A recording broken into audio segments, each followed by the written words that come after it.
Hey guys, today we'll be taking a look at this 1971 MTD Trail Flite. It's a 4-stroke pull start, it has full suspension and even has lights. Whether or not they work is a different story. It's mostly all there. So far I can see I'm down an air filter and a kickstand, hence the cinder block, and somebody painted it blue. I don't know, maybe in the future we'll work on restoring it back to its original orange. But for now, let's figure out what we're getting into and see what kind of secrets this thing might be hiding. So it's got a 4 horsepower Tecumseh motor, an HS40 to be exact. A quick Google search turned up some pretty cool old advertising for the bike. The previous owner told me these bikes were built to be fully street legal, and if you look closely you can see a mounting bracket for a license plate. We're going to have to spend some money on parts, starting with the right carburetor. We're also going to have to replace these tires. It looks like the fuel tank will need to be resealed. Some of the wiring needs to be reworked. This belt will need to be replaced, and I don't know, maybe this weld will need some attention. Before we buy anything, let's start by checking compression.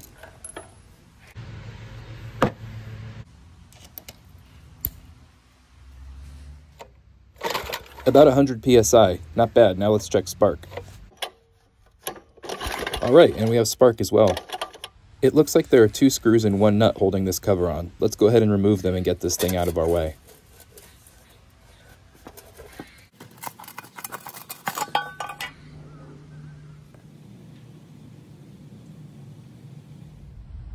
That's a lot better. Now let's change the oil.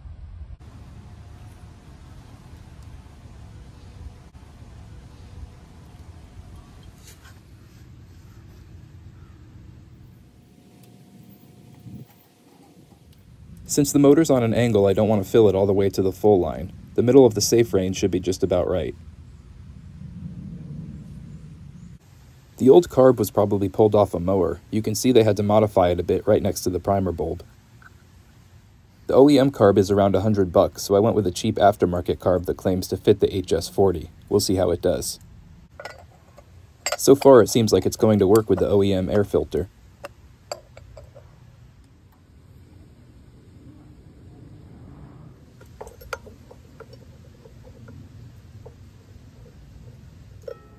I'm amazed that the original plastic tank has held up after 50 years. I don't see any obvious cracks, but I'm going to go ahead and reinforce it anyway. While the tank is drying, let's see why this pull start keeps binding. The rope is old and stiff. I'll go ahead and replace it and re-lube the spring.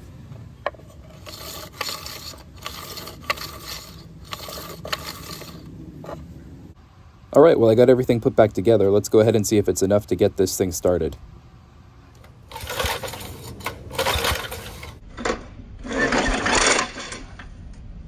Well, that was a fail, and unfortunately it's not our only problem.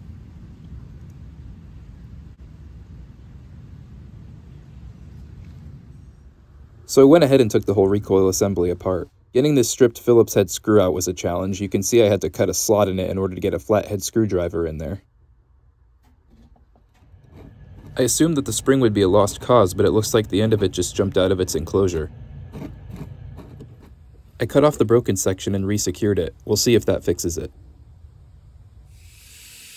Well, we've got the recoil apart. Let's see what other issues need to be addressed. We'll start by knocking off some of the rust.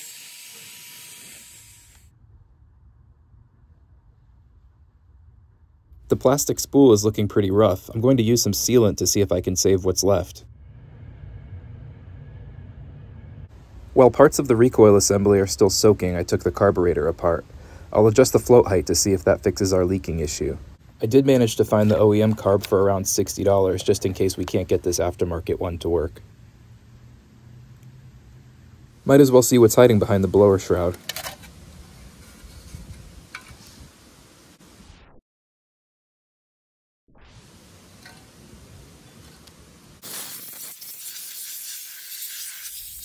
We'll definitely be replacing these, but let's see if they hold any air at all.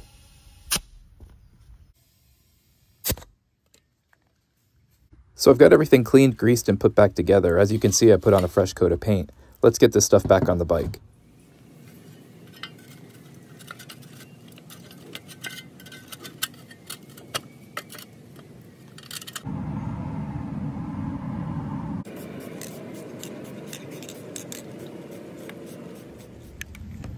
Finally, I'm going to replace this spark plug boot and make sure that I've got the right spark plug.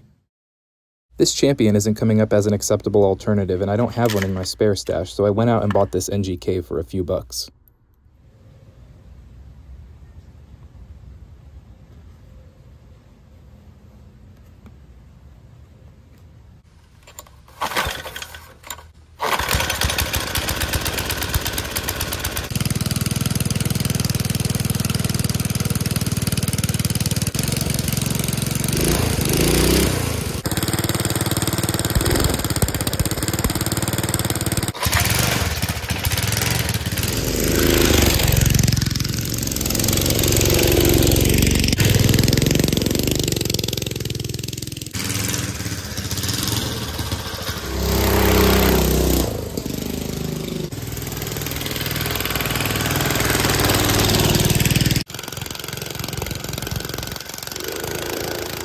Alright guys, well there's definitely more to be done with this one, and I'll probably make a follow-up video once I get some parts ordered. But for now, thanks for coming along for the ride, and as always, thanks for watching.